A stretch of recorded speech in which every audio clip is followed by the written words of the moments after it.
From claims of healings and visions to the world's most inexplicable events, whether you're a believer or a skeptic, the truth is always worth the hunt. EWTN Radio presents The Miracle Hunter with Michael O'Neill. Welcome to the Miracle Hunter radio show on EWTN Radio.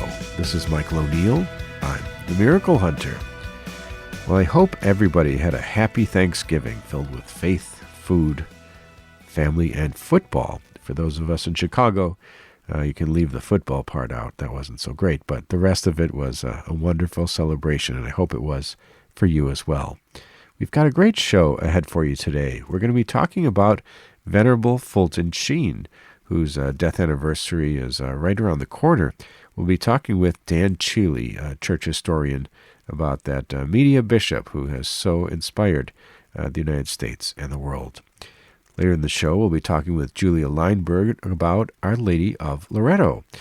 We talk about this in various ways, about various devotions to Mary and that incredible series of events that happened related to Our Lady of Loreto. We'll talk to Julia about what's believable, and we'll tie that in a little bit to my television series on EWTN, Explore with the Miracle Hunter, where I look at the story behind that great devotion.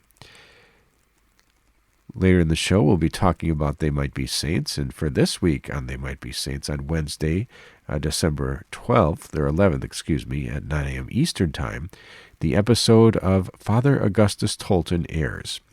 And I examined the sainthood cause of the first black priest in American history, Venerable Augustus Tolton, who overcame tremendous challenges both inside and outside of the Catholic Church. So check that one out on Wednesday, December 11th at 9 a.m. Eastern Time. That's They Might Be Saints, Father Augustus Tolton. In my other series, Explore with the Miracle Hunter, I talk about my favorite Marian devotion, and that is Our Lady of Guadalupe. And that is the most visited Marian shrine in the world, is at in Mexico City there, Our Lady of Guadalupe.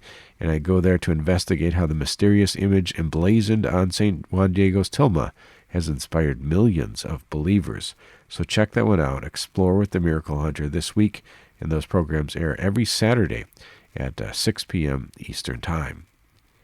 Later in the show, we're going to be taking a look at the Might Be Saint of the Day. For today, December 7th, we've got Blessed Humbert of Clairvaux, and the 365 Days with Mary project for today is Our Lady of Sorrows via Tuelda in Spain in the 16th century. The question of the week, what is that second Frassati miracle? I'll see if I can answer that one. And the miracle of the day is the Battle of Empel in the year 1585.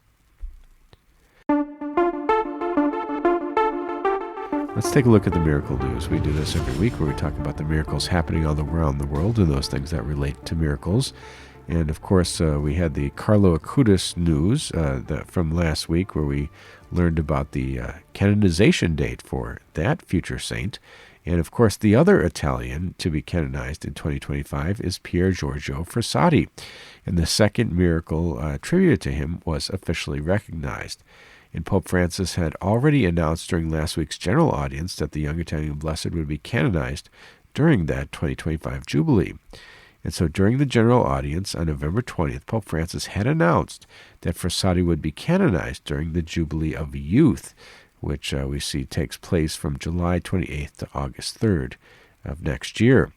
Now, at the time of the decree, the decree had not been published attributing a second miracle to the young man's intercession, which is the Church's condition for a blessed person to be advanced forward and recognized as a saint. And Frassati was beatified by JP2 in 1990, after that first miracle was recognized. But on November 24th, during the Sunday Angelus, Pope Francis explained that he had previously announced Frassati's canonization, as he had been informed by the Dicastery for the Cause of Saints that his cause was about to be successfully concluded. And he also specified the exact day of the event, August 3rd, 2025.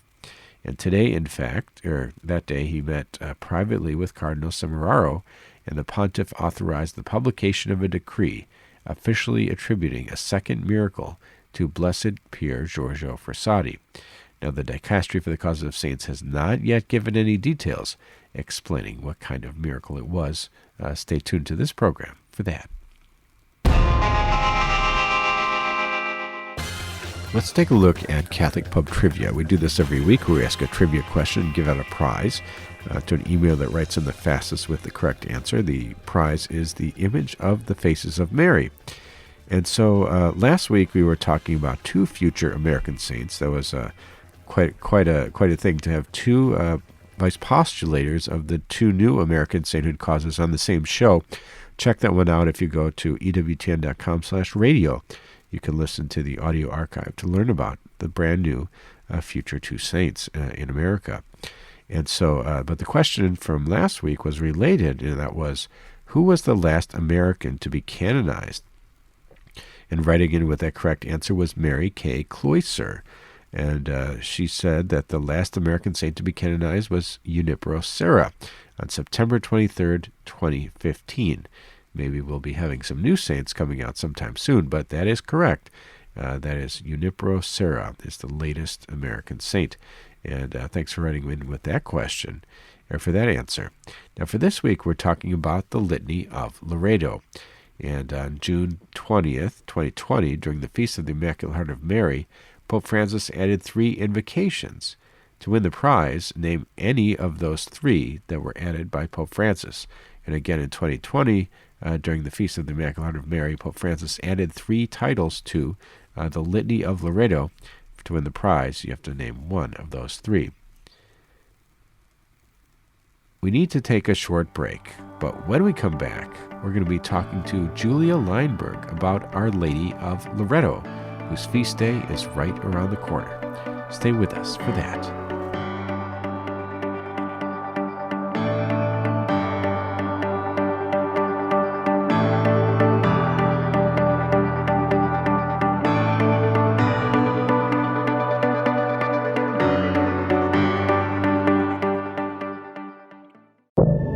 Now, back to the Miracle Hunter on EWTN. Here's Michael O'Neill. Welcome back. You're listening to the Miracle Hunter radio show on EWTN Radio. This is Michael O'Neill. I'm the Miracle Hunter. People who tune into this program, this radio show, know that I also do a television show on EWTN television, and that's called Explore with the Miracle Hunter. And coming up this week is an episode of Our Lady of Loreto. Many people know about the Litany of Loreto, and of course that name stems from the devotion to Our Lady of Loreto, according to pious tradition, the house that flew with the guidance of angels and ended up in Loreto in Italy. And so what's fascinating about this is that, of course, we don't see angels carrying houses in our modern day, and of course we might want to chalk it up to pious legend and say, that's something that people believed way back when there was no sophistication to it. But is there some possibility with some scientific research that there is something to that legend? Well, we're so excited today to talk with Julia Lineberg from Marian Pilgrimage, who's taken people many times to the shrine of Our Lady of Loreto. And she's here with us today to tell us about the fascinating devotion. Thanks so much for being with us again, Julia. Oh, good morning, Michael, and thank you so much for having me. It's always a pleasure. And I love Our Lady of Loreto, as you know. So thank you for having me for this episode.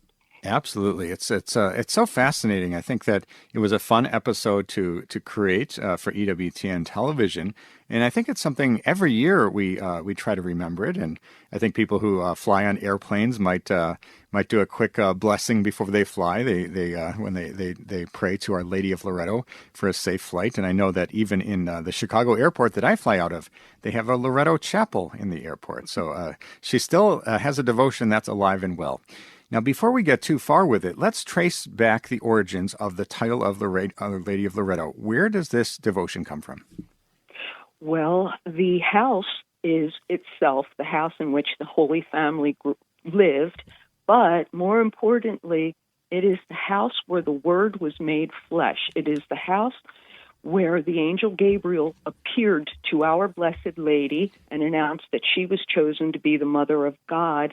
And in the prayer to Our Lady of Loreto, it's so beautiful. It says, "By your fiat, the Savior of the world descended."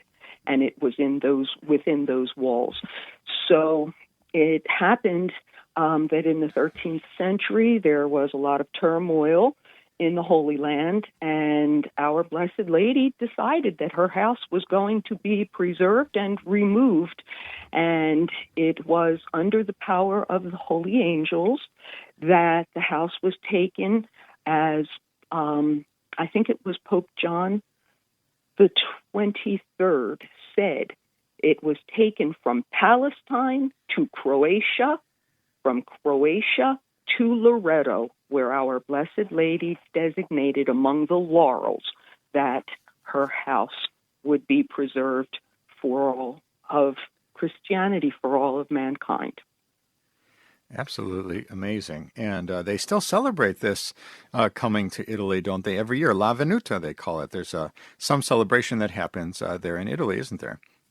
Oh, my goodness, yes. And we call it in the United States the Feast of Our Lady of Loreto on December the 10th.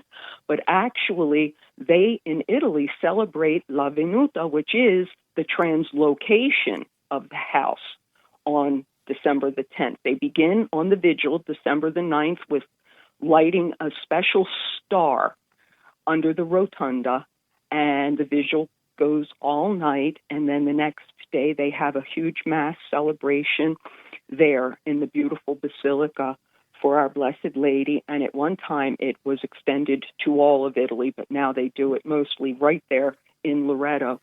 And this is still very, very well attended, and everything is offered by the cardinal there.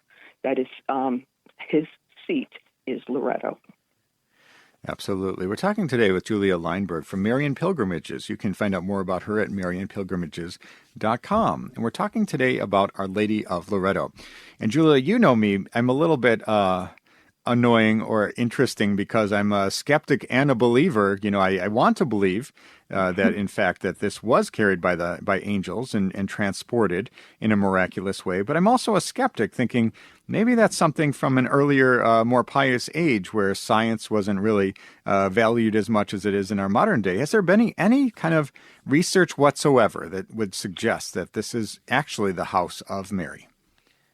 Well, I, too, I just believed because my mother told me it was. But then after that, I started to be a little skeptical as I grew and as I became older. And I thought, let us see if there really is. So having had the privilege of staying in Loreto for an extended period of time, I was able to do some research. And then there was an American film crew that came over, and they wanted to do a documentary, which they did, and I assisted with translations and so forth. But we became familiar with a professor, Giorgio Nicolini, who did a lot of scientific research there. And he said, for example, there was this belief that it was actually taken by ship, and the family name was Angeli, which means angels. So they're like, see, there was, this was all a bunch of pious malarkey. So he did a little bit more research, this Professor Nicolini, and excavating underneath the Holy House, he found and proved and filmed that there was no foundation. In other words, the foundation that exists in Nazareth is still existing, and it meets and corresponds completely with the house that is in Loreto. And Professor Nicolini took a sheet of paper and put it underneath the Holy House, and he went around the walls in this tiny little cavern and filmed the fact that the house does not sit on any foundation, and you can actually put paper underneath the house and the ground where it landed. And the floor, which is inside the Holy House that we, the pious, would attend Mass upon, was put there later.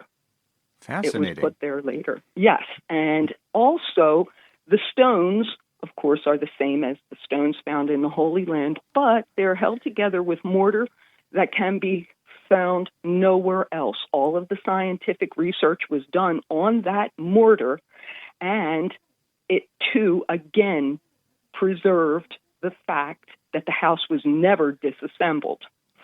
And there was something that he also started to do research. Oh, maybe let's revisit that point. I think that's an interesting point that you mentioned, is that we might say that, sure enough, it could be that the house had been disassembled by crusaders, perhaps, from the Holy Land, and transported in pieces, and then painstakingly put back together with some mortar in Italy and assembled, and the church built on top of that. But you're suggesting that the mortar that holds those stones together, which are from the Holy Land, and the mortar which is from the Holy Land, shows no signs of being broken apart and assembled. It's all continuous. Is that correct? That is correct. And scientific research done by Professor Nicolini and his team proved that the mortar not only came from the Holy Land, but it cannot be replicated by modern days, in modern times. In other words, he did his research in the late 1990s and the early 2000s, and it has not been able to be replicated. That is original mortar from the time of Christ. Absolutely amazing. We're talking today with Julia Lineberg from Marian Pilgrimages. You can go to marianpilgrimages.com to find out more about her travels to places like Loreto. We're talking today about Our Lady of Loreto. And I've been fascinated by this story. Of course, we look at it sort of with a skeptical eye that perhaps this is pious tradition, that this house was transported by angels. Maybe it wasn't even the house of Mary, but there is some scientific research that suggests that not only is it perhaps originally the house of Mary, but also was transported in one piece, which would imply something other than taking it apart and moving it by the family Angeli, which is the theory that's circulated today. Absolutely amazing. Well, Julia, when you look at this house, what strikes you as remarkable about the house of Loreto? Well, I think about the fact that we are privileged to be able to enter there. And I think about the love that our mother has for us, our Heavenly Mother, that she has preserved this beautiful relic for us. And over the centuries, since it was translocated there to Loreto, many saints have visited there physically and by location. There were beautiful, beautiful stories of St. Veronica Giuliani going in by location, Catherine of Bologna, etc., from those days. But there were two wonderful accounts that stayed with me in my heart. One was Venerable Catherine Emmerich, and she actually, in her visions, saw the house being carried across the land and the sea. And she described it so perfectly that there were 7 angels that transported it, 3 on either side of the abode, and out ahead was one angel with a ray of light from heaven that brought this house across the land and the sea. And I love reading the visions of Catherine Emmerich because she was the one who was able to find the location or describe the location of Mary's home in Ephesus. So I also had the privilege of knowing one of the friars that was Padre Pio's companion and caretaker for more than 10 years. And I asked him, I said, oh, Padre Alessio, it was Padre Alessio Parente, who is deceased now, but your listeners, I'm sure, would know him from the books that he's written, Send Me Your Guardian Angel, Padre Pio, and also about the Holy Souls in Purgatory, Viva right. Padre Pio. So I said, Father Alessio, did you ever go to Loreto? Did Padre Pio ever go to Loreto? And he said, I have to tell you, he said, I was taking Padre Pio from the church back to his cell, and Padre Pio was walking. This was in the very early 1960s, and Padre Pio was still walking, although slowly, as you know, on his wounded feet. And Father Alessio mentioned to him, Spiritual Father, do you know there is a pilgrimage being organized here in San Giovanni to go to Loreto to celebrate La Venuta? And he said, Spiritual Father, why don't we go? That way you can offer Mass at the Holy House.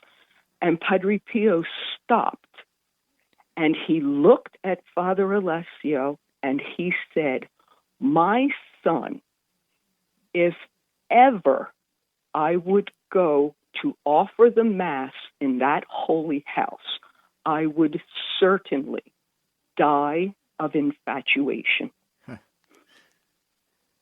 Now, I know in your wonderful documentary series, you did point out some of the relics that were in the Holy House, and one of them was a bowl that the Holy Family used, and the other, the altar that is in there.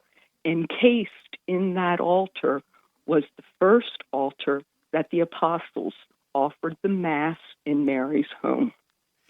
And I kind of think that this beautiful privilege given to us in our day was emphasized by Padre Pio, that this was such a great privilege given to us by our Blessed Lady.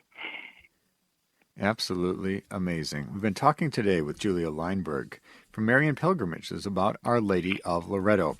And for people who go to the house of Our Lady of Loreto, it's a little bit of a Russian Matryoshka doll setup in the sense that first you go in the outer basilica, perhaps, and then there's a smaller church or house that's encased in marble, and then you go inside of that, and that's where that original house is. So it's an amazing thing to sort of peel away the layers and to get to that incredible house that some say, scientists amongst them, that this is actually the authentic house of the Virgin Mary. Well, we're so grateful to you, Julia Lineberg from Marian Pilgrimages. Talk to us a little bit before we go about MarianPilgrimages.com and how people can join you on trips to Italy to see amazing places like Our Lady of Loreto. Well, we try and do our best to set up pilgrimages that have a theme, and there are so many beautiful pilgrimage sites in Italy, as you know, in all of Europe. But Loreto, Genezzano, which is another fabulous show that you did, Our Lady of Good Counsel, these are Marian pilgrimage sites. We always go to San Giovanni Rotondo because of Padre Pio and our devotion to Padre Pio. And in that area is the site of the very first apparition of Our Lady in Italy, in Coronata. So we try and tie all of these beautiful Marian pilgrimage sites. Wonderful. Well, we're so grateful to you, Julia Lineberg, for joining us today to talk about Our Lady of Loreto. And I encourage people interested in going to Loreto or visiting Italy with Julia to go check out Marian Pilgrimages, which is MarianPilgrimages.com. Thank you so much for Julia for joining us on today's program. Oh, it's been my pleasure, Michael, as always. Thank you. God bless. That was Julia Lineberg from Marian Pilgrimages. Check her out at MarianPilgrimages.com. A fascinating discussion about Our Lady of Loreto, whose feast day is upon us on December 10th. We need to take a short break, but when we come back, we're going to be trying to answer that question of the week.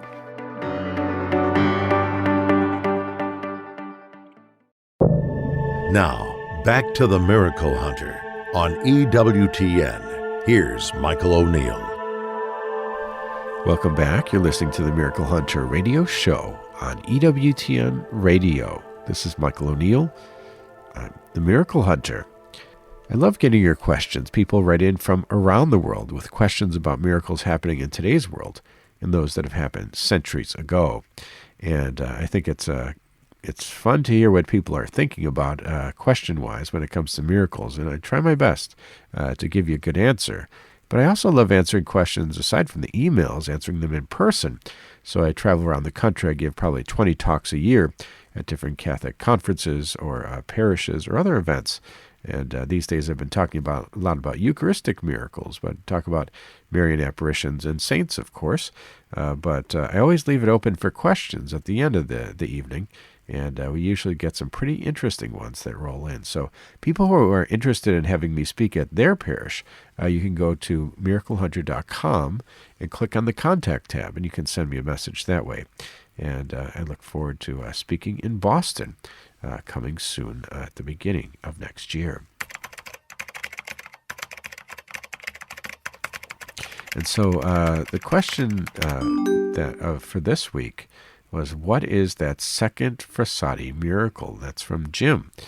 And of course, in recent weeks, we just got that news about Carlo Acutis being canonized in April, and Pier Giorgio Frassati will be later in the summer. So that announcement was made. But the question was, what about the miracle? The Dicastery for the Causes of Saints has not released any information on that, and I can say that I do know the miracle, and will be attempting to have that priest, as it were, appear on our radio show and be the very first.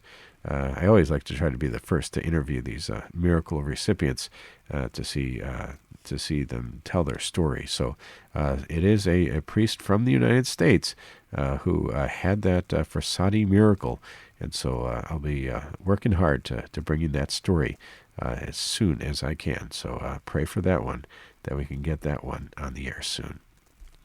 And if you have a question for the Miracle Hunter, you can send me an email to questions@miraclehunter.com, and maybe I'll be answering your question on the air next week. Now let's take a look at 365 Days with Mary. We do this every week, where we look at the Marian devotion of the day as it lines up exactly to the day's date. And we all know Lourdes, February 11th, or Guadalupe, December 12th, or Fatima, May 13th. But believe it or not, there's a different Marian devotion from all around the world that lines up exactly to each date of the calendar year. And so for today's date, December 7th, we've got Our Lady of Sorrows from Villatuelda in Spain in the 16th century. And the story goes that Villatuelda has two patrons, San Mames and Our Lady of Sorrows.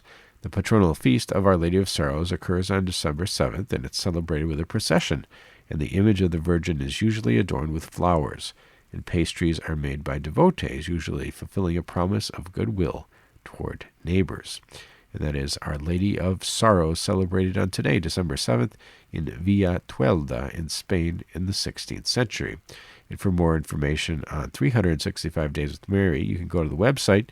You can download you can get the book, or you can join the Facebook page, and any of the 10,000 other followers who get a Marian devotion of the day, and that's 365 Days with Mary.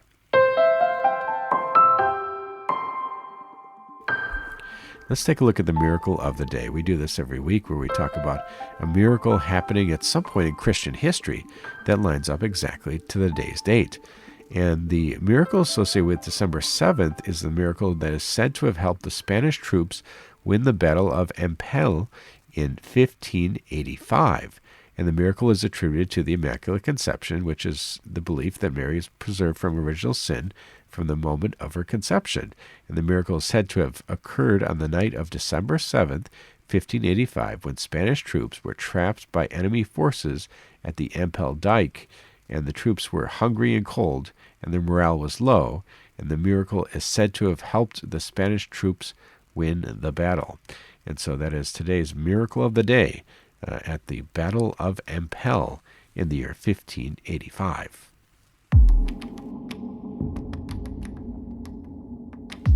Let's take a look at They Might Be Saints. We do this every week, where we talk about people on the path to sainthood. And of course, that lines up to my television series, They Might Be Saints, which airs every Wednesday at 8 a.m. Central Time on EWTN. And also my book called They Might Be Saints. You can find that one as well. If you go to EWTNRC.com, They Might Be Saints. I think it's my best book. And the news coming out, we always try to keep you up to date on the news of future saints coming down the pipeline. And this week we have a beatification of a jeweler with 11 kids and a shelter chaplain. And the Catholic Church has recognized the martyrdom that these two suffered during the religious persecutions unleashed in Spain in the tumultuous first half of the 20th century. And we have a quote from the Archbishop of Barcelona, that's Juan José Omelia. He said, "We can add 2 more brothers to the list of those who faced religious persecution and death with courage and hope, forgiving their murderers. They acted like Christ on the cross," end quote. And the martyrdom of Gaeta and Antoni should help us face the crosses of each day with love, serenity, and hope, he said. And their beatification confirms their holiness and invites us to live the incarnate Word in the world, the gospel of love, peace, fraternity, and forgiveness. And Cardinal O'Malley will preside over the celebration of the beatification with the prefect for the dicastery for the causes of saints, Cardinal Marcelo Semeraro, and Salvador Cristo, Bishop of Terrassa, the diocese to which the priest Gaeta belonged. And so we have 2 new martyrs added as saints in our Catholic Church. Absolutely amazing. Check that one out. TheyMightBeSaints.com for more information on this, or connect to the Facebook page of They Might Be Saints. And the Might Be Saint of the Day, we do this every week where we find somebody who's on the path to sainthood. We're talking about servants of God, blesseds, venerables, as they have feast days or death anniversaries that line up exactly to the day's date. And for today, December 7th, we have the memorial of Blessed Humbert of Clairvaux. And the Benedictine monks at Chaise-Dieu, the monk at Clairvaux Abbey in 1117. He was the prior at Clairvaux, appointed by St. Bernard. He was the abbey at Igny in France in 1127, and he tried to return to Clairvaux but was ordered back to Igny by Bernard under the pain of monastic excommunication. Bernard delivered a touching homily at Humbert's funeral mass. And that is Blessed Humbert of Clairvaux, and he died in the year 1148. He's today's Might Be Saint of the Day. And for those interested in watching the television series They Might Be Saints, which airs every week on Wednesday at 9 a.m. Eastern Time, on the 11th of this month, we have They Might Be Saints Father Augustus Tolton. And I'll be examining the sainthood cause of the first black priest in American history, Venerable Augustus Tolton, who overcame tremendous challenges both inside and outside the Catholic Church. We need to take a short break, but when we come back, we're going to be talking with church historian Dan Chile about Venerable Fulton Sheen. Stay with us for that.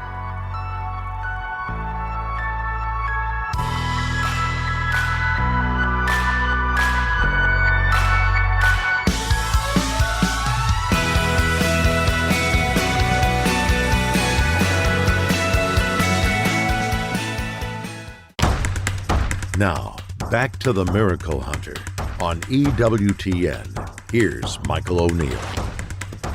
Welcome back. You're listening to the Miracle Hunter radio show on EWTN Radio. This is Michael O'Neill.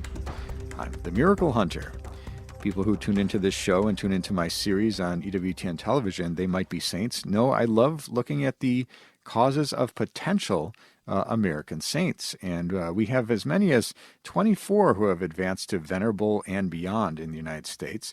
And one of those who is at venerable, but probably should be at blessed, is Fulton John Sheen. Of course, you know him as the bishop for his famous programs, Life is Worth Living, his 2 Emmy Awards, etc. He's perhaps the most famous media priest or bishop of all time. And for all of us in Catholic media, we have a debt of gratitude to pay to Fulton J. Sheen. And what's fascinating about his sainthood cause is he's the only person in the entire Catholic Church who has a miracle attributed to his intercession, who is not a blessed, who is marooned at venerable. And there's some interesting things going on right now where his cause is stalled. And we're so excited today to talk with Dan Chile, church historian and expert on Fulton Sheen, and about where his cause stands today and the impact of this great media bishop. Welcome back to the show, Dan. Well, it's always great to be with you, Michael, and it's even better to be able to talk about Fulton Sheen, my hero. Yeah, I know you refer to him as your hero, and growing up and beyond, you've really admired him. What was it about Fulton Sheen that sort of caught your attention?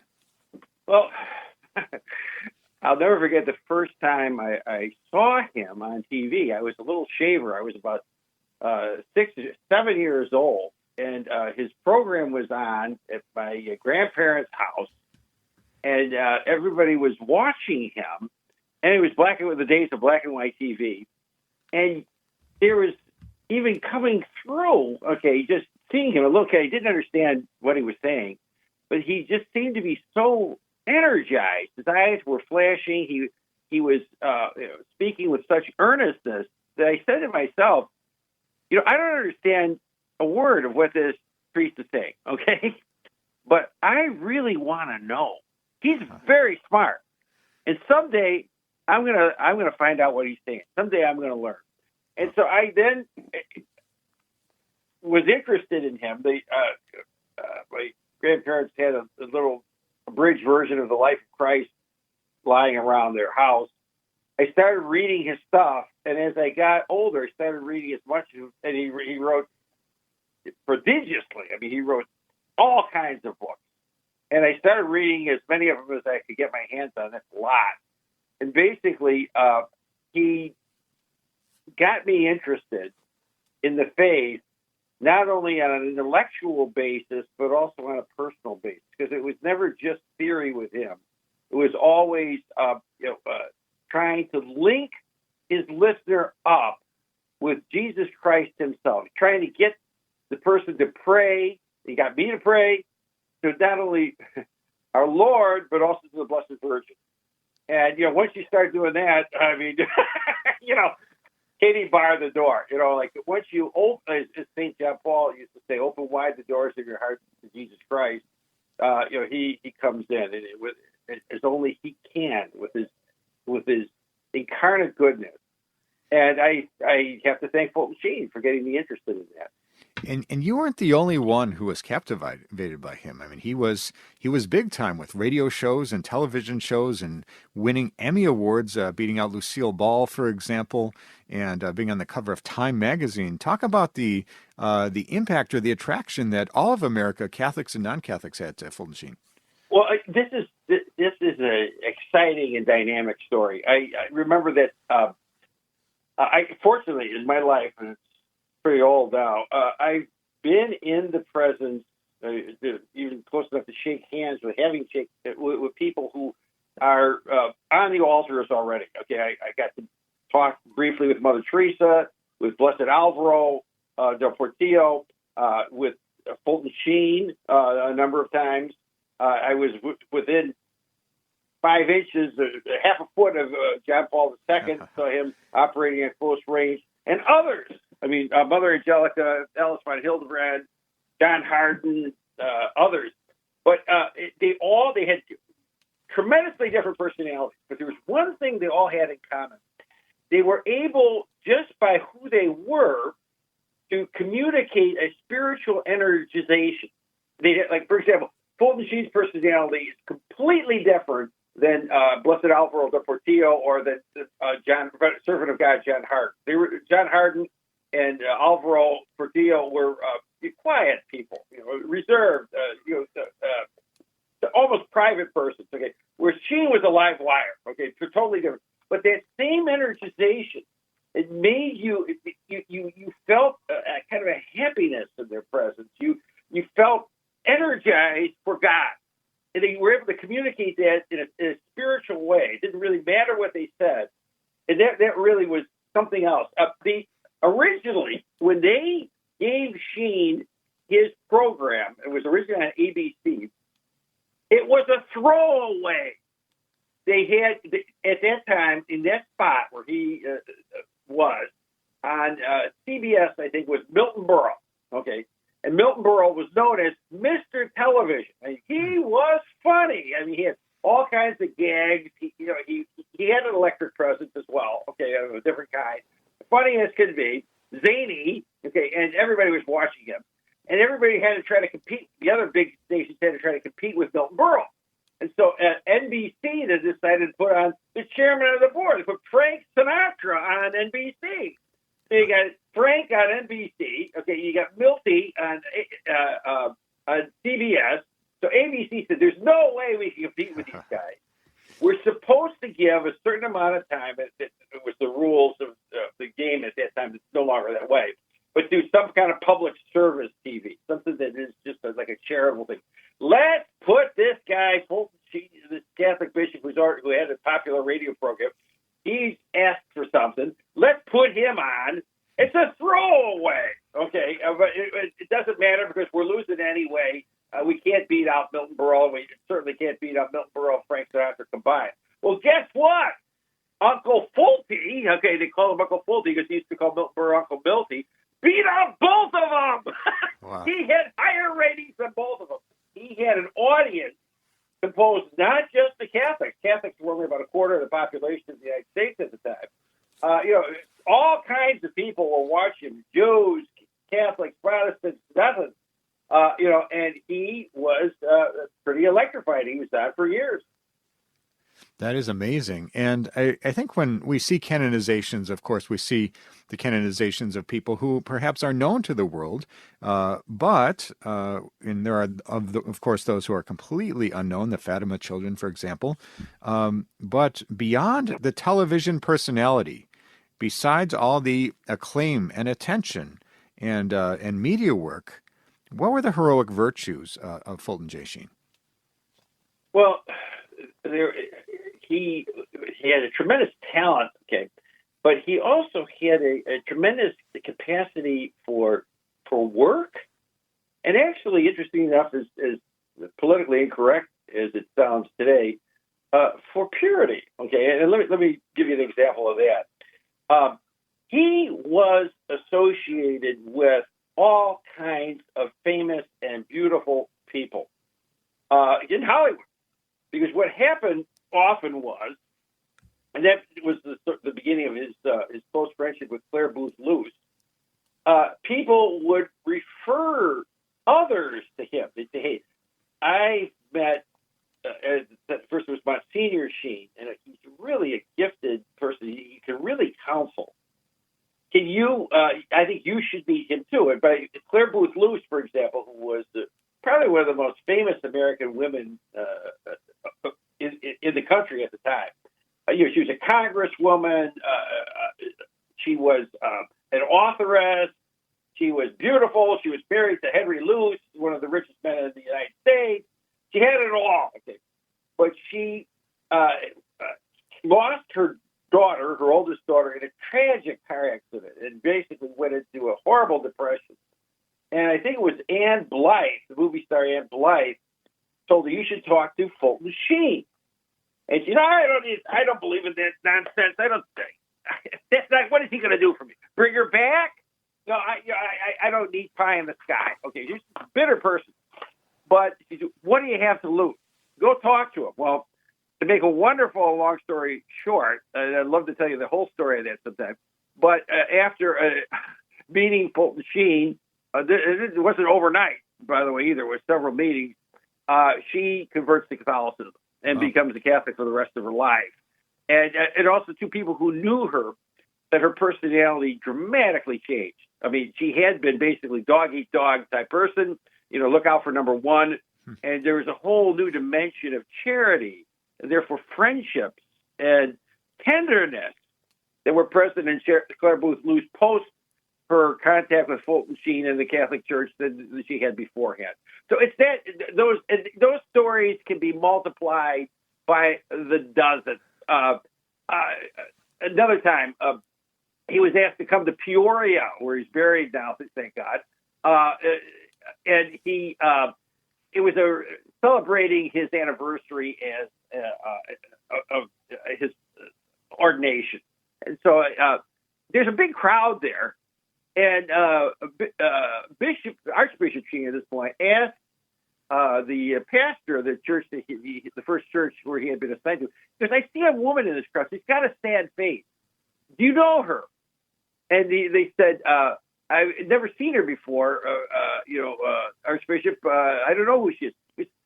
I want to talk to her. Bring her over here. Well, it turned out somehow in this crowd of hundreds of people, he saw a woman who was deeply in need, okay? And he talked with her for about 15 minutes, and the woman had stopped converting to Catholicism. She had all kinds of personal problems. She met with her for 20 minutes, and then he introduced her to the pastor. The pastor took care of her, and for her, the rest is personal history. I mean, it's just, I used to joke, and this was almost completely true. If you were riding on a plane, and he never rode on first class, he liked to ride with the regular people. If you were sitting next to Fulton Sheen on a ride from New York to Chicago, if you were a Catholic, You'd get interested by the time you hit Chicago. And if you were a Catholic, you're probably going to go to confession before you hit Chicago. Because he was really amazingly apostolic. He firmly believed in the wisdom and the truth of Christ and the Catholic Church, and he was able to communicate that with great gusto and great effectiveness. Amazing. We're talking today with Dan Sheely about Fulton J. Sheen, the Venerable Bishop, who's on the path to sainthood. And speaking of the sainthood of Fulton J. Sheen, his canonization cause opened in 2002, and Pope Benedict recognized his heroic virtue in 2012. And then after that, you need a miracle to advance on to the status of blessed. And we all know that in 2019, Pope Francis approved a miracle for James Fulton Engstrom, a boy who was born without breath, with the inability to take oxygen for 61 minutes, as maybe it was, and he came back to life. And that is the miracle that has been used, that will be used towards his beatification. But his beatification was postponed. I had a ticket to go. I was planning to go. I had a ride to go to that beatification. Hey, we were going to go together. We were going to go together, Dan, and that was in Illinois, of course. We're both Illinois guys, so we were going to go attend that, and it got postponed or canceled. And of course, his sainthood cause has been tricky all the way up to that point anyway, with his relics being in New York or Peoria and the whole dispute over that. What's going on right now, Dan, as far as his canonization cause goes? Because he was a single-minded person, okay, he made a lot of enemies. Okay, people were jealous of him. He was not a compromiser, okay, and he got into a humongous dispute with Cardinal Spellman. Spellman, to make a long story short, had been kind of commissioned. He was the head of the Society for the Propagation of the Faith in the United States. And in the post-war era, where Europe and Asia were all completely torn apart, America was trying to figure out how can we best funnel foreign aid to these destroyed countries and make it count, where it's not going to go to somebody's pocket. And they thought, well, let's do it through the Catholic Church. Catholic Church is everywhere. They got churches and monks, nuns who can pass this stuff out, and let's go with them. So Sheen ended up in charge of that, those mechanics, and as he's going through the books, he finds money missing. What the heck? There's money that came in that's not accounted for and going out. So he can't figure this out. So he asked Spellman, what's the story? I can't understand. We got in X amount, and X minus something, is not accounted for. Spellman says to him, well, we're taking that, okay, because, hey, we're distributing this stuff. I mean, I think we got a right to have a little bit of a carrying charge. And she tells him, no, you can't. It's not our money. Oh, no, you don't understand, young man. This is the way the world works. I mean, they expect us to do it. What? Put it out in the open then. Why can't you do that? And there's no, it's not, that'll cause too much trouble. No, listen, you got a big future ahead of you, okay? Don't muff it, okay? Trust me on this. And she says, we can't, Your Eminence. It's not our money. He takes it all the way to the Pope, Pope Pius XII. Pope Pius XII backs Sheen. Sheen is right. Spellman was embarrassed. Spellman became Sheen's inveterate enemy, at that point. And one of the things that Spellman did was he hired investigators to tail Sheen. He said, look, this guy is playing, he's got these starlets and everything that he converted in Hollywood, Virginia Mayo and others. Something funny might be going on. I want you to follow him, and I want you to get the goods on him. Well, they follow him for 2 years, and they come back and they tell Spellman, we can't get anything on this guy. Every time he's with a woman, there's someone else there. He's never alone with them. Okay, the only time he's alone is when every day he spends an hour before the Blessed Sacrament in prayer, no matter what town or country he's in. And he gets other people to be in church to pray by themselves and stuff too. He's as clean as a whistle. We can't find anything on him. Okay, so he said, okay, I guess we got to drop so much for that. But this is what kind of a guy he was. He was what we call the real McCoy. I mean, the whole thing. He wasn't going to water down the medicine. He was going to give it to you straight, okay? And giving it to people straight, it was powerful. He converted a lot of people, and he still converts people today. I run into people who are way younger than I am, who picked up books from Fulton Sheen and all of a sudden got interested in Catholicism. I mean, he writes in a different style than we have today. His style is nothing like mine. Okay, I've got this kind of down-home Chicago, blue-collar style. This guy, had a much more elegant, Thomistic, style. But he knew he was very much culturally enriched. He could quote literature. He could quote the arts. He knew the news like the back of his hand. He was definitely a Renaissance man in the best sense of the word, and he was God's man. I mean, he always said, the world may be saying one thing, and I would rather, I'm with the church, okay, and I'd rather be, even if the church is wrong in its teaching, and I don't think they are, I would rather be wrong with them than right with the ones that are going the other way. Amazing. I don't care about being right. I care about being. I don't want to be me. I want to be God. And that's the way. What an incredible example for us, Venerable Fulton Sheen.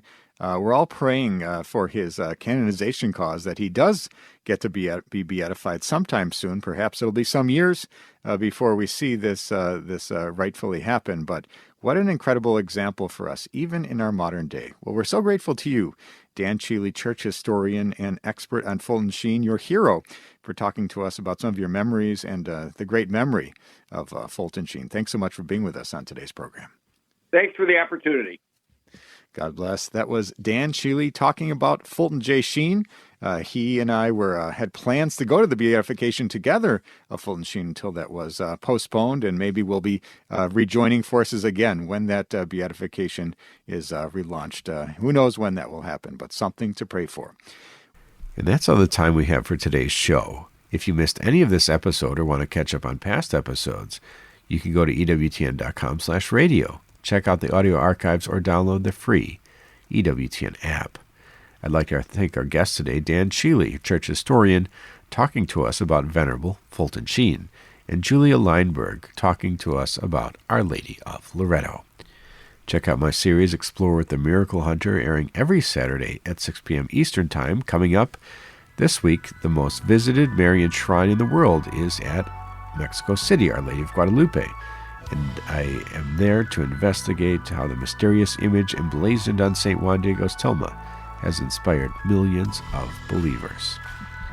And I'd like to thank you for joining me today on Miracle Hunter, where from claims of healings and visions to the world's most inexplicable events, whether you're a believer or a skeptic, the truth is always worth the hunt. Talk to you next week.